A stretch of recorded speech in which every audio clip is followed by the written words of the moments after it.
morning, good afternoon, good evening, wherever you are. It's breakfast somewhere. Welcome to Breakfast with Vinny. Eat up. Joe Q Public versus the Muso. Okay, let's see what that's about. We'll get on with it. We'll get it in 30 minutes or less. So, what am I talking about here? Joe Q Public versus the Muso. What is this, like a wrestling match? Nope. Wasn't sure exactly how to phrase that or talk about it. Other than how people listen to music. What does that mean? Okay. I sometimes wonder how many musicians actually put themselves in position of how non-musicians listen to music. And I'm sure that you may think, well, I'm sure there are a lot of songwriters and producers who, try to latch onto what they think the public wants and what they like and they have a barometer of that sort of thing, and then they figure out their formulas and their algorithms and this, that, and the other thing, and they're second guessing. Oh, I've got my finger on the trigger. Okay, I've got it now. Yep, here we go. I know exactly what they want. I know what's best for them. And many of them do. They write hit after hit after hit after hit after hit, and they find their formula or algorithm or whatever it is, and it's successful. And, okay, really? But according to who and according to what and according to why? What do I mean by that? Well, how much of it has to do with the zeitgeist? How much of it is that sort of thing, and what time period are we looking in? If we look at what we're getting by and large now, fed through, major media, even with the democratization, quote unquote, of music through channels where anyone can sort of just, put their stuff out there and do whatever it is that they can to sort of market themselves and get themselves heard and seen, and everybody's apparently competing for the eye gates and the ear gates. But we still have big media that's, pumping stuff down our throats, telling us this is what you're going to get. And so I'm sure there are arguments on either side of it in terms of, well, we have these shows now where we can showcase new talent and they'll get a chance to be heard and they'll be seen on national TV and their dreams will come true. And okay, fair enough. But then there's also this sort of, tacit kind of hope or underlying promise of some career unfolding from it, or, and of all the people that you see on these shows, how many of them actually go on to do that? Very, very, very, very, very, very, very small percentage, I'm sure. And there you go. And sometimes it becomes like a circus act. And speaking of zeitgeist, I think that we're steeped in sensationalism now, just complete sensationalism, and just that's the sort of content. So if you contrast that with, say, the 1950s or 1960s, you didn't really need to force feed, let's say jazz, for example, someone like Bill Evans or Miles. You didn't have to really force feed any of that stuff down anybody's throats because it was just there and people were familiar with it. And they kind of, it was just in their sphere of consciousness. I think that's something to talk about on another episode where we talk about just the kinds of things that we would see in mainstream then versus the kind of things that are mainstream now. But Joe Q Public doesn't really care about, the harmonic complexity of your track or the rhythmic complexity of it. They're just reacting. That's not to say that they can't or they wouldn't care. It just means that they're not thinking the way that musicians are at that moment. That's all I'm saying. And they're not just reacting. They just listen to music differently. They're listening for a storyline. They relate to the lyric. I like the beat. I mean, they're just not listening on the same level as musicians are. So sometimes songwriters who really understand, they're operating from a specific base of recognizability, a certain kind of order that's recognizable, and they operate from a specific base. And if they expand upon that harmonically or from any other kind of influence, it's not like they're doing it to just get away with something. It's not disingenuous. It's genuine, sincere sort of expansion of whatever it is that they're adding on to what they already are putting out, versus somebody who's just writing a bunch of stuff that sounds like it's just complexity for its own sake. And interestingly enough, I think probably many musicians and non-musicians alike can recognize that viscerally. And so it's even beyond being educated. It's just a question of the integrity of whatever it is that you're putting out there. I mean, a good example of that would be Take 5 from Dave Brubeck, or Blue Rondo a la Turk, which is something that I'm digging into as an example, which predates a lot of people.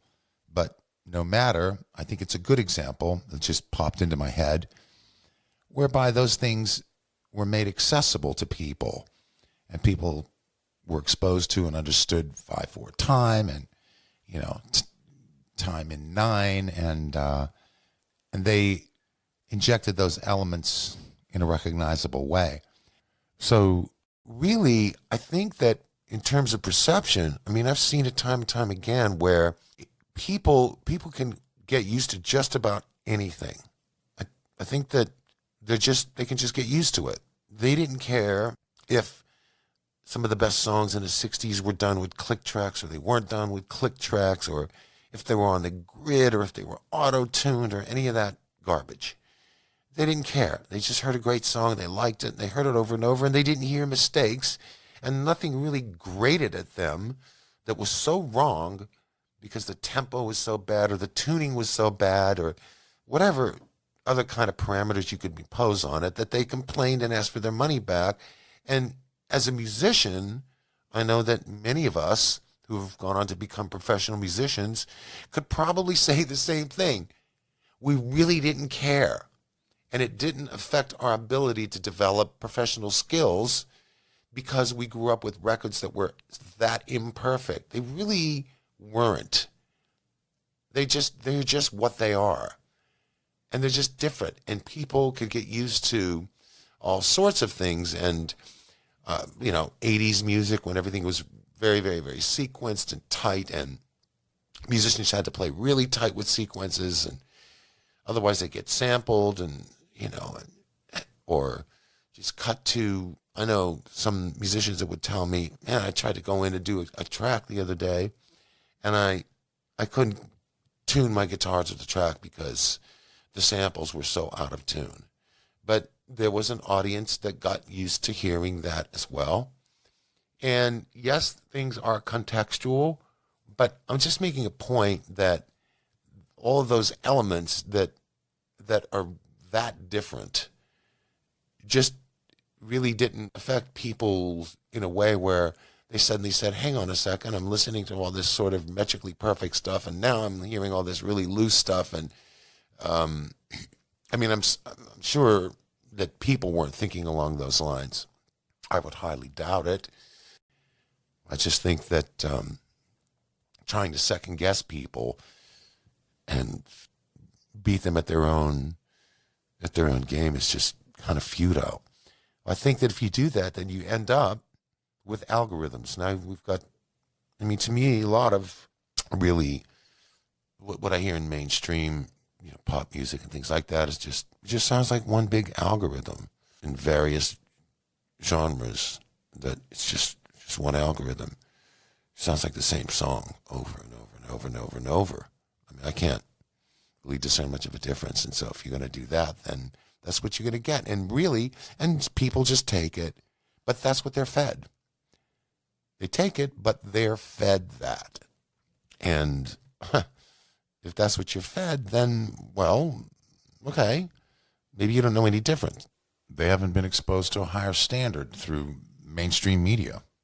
I've seen people that have grown up with parents that had a wide variety of musical interests.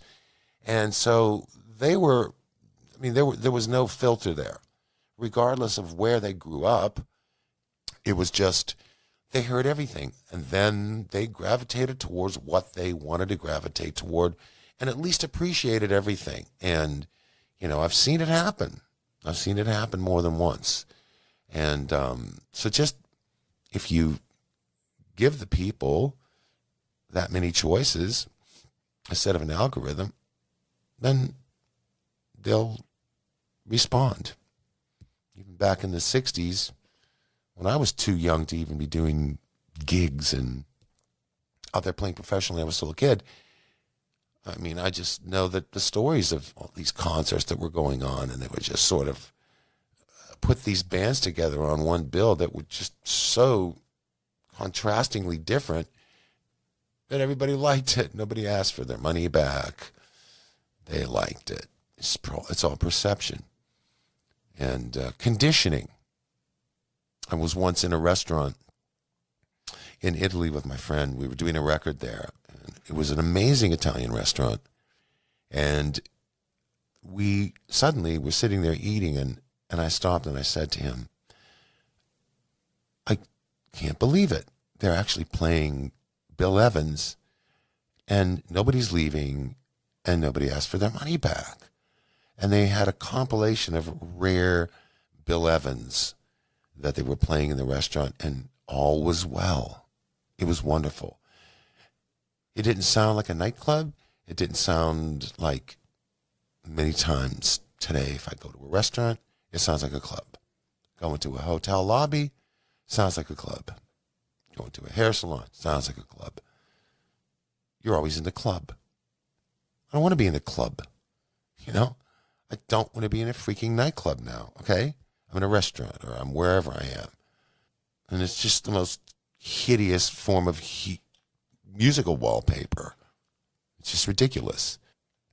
Going back to what I was saying before about things that you would see on prime time that you wouldn't see now, that's something to explore in depth a little bit more in another episode. But people are not dumb. They're just not given on a large scale, large media scale. They're just not given that kind of food. And so if you were to trust the audience today, you might be trusting them based on their sort of collective criteria of how much sensationalism are you displaying, because that's what they're used to hearing. You know what I'm saying? It's kind of like a film noir critic going into some thinking space movie and just saying, well, this is a piece of crap, right? Well, hello. You know, that's just not your cup of tea, mate, is it? You know, you're imposing a different set of criteria on something else. So could it be that the zeitgeist is imposing a set of criteria on us today that actually clouds our ability to discern because of what we're fed most of the time in large doses in mainstream media? Maybe. I don't know. And so trusting the audience is something that was also spoken about by the great Bill Evans in a 1966 TV documentary that I've seen under two different titles, The Universal Mind of Bill Evans or Creative Process and Self-Teaching. And at that time, I believe that they were given a broader palette of food through mainstream media. You might be more apt to trust the audience who was better informed. They didn't need to be musicians, but they were exposed to a higher standard through the media that was available to them. And so now that we have all these choices, don't feed the bad wolf. Just get your music from the sources that you can get your music and starve the garbage. Quick shout out to Rode Microphones, www.rode.com, RODE.com. AudioTech.com for their amazing audio and video mics. I use them to record myself and for my cameras. And for the Rodecaster Pro hardware podcasting piece, which I use for this podcast, makes this podcast possible and makes podcasting fun. And for the Rode Reporter app for the iPhone. Highly suggest you check them out. Thanks for listening. Stay tuned for the next episode of Breakfast with Vinny.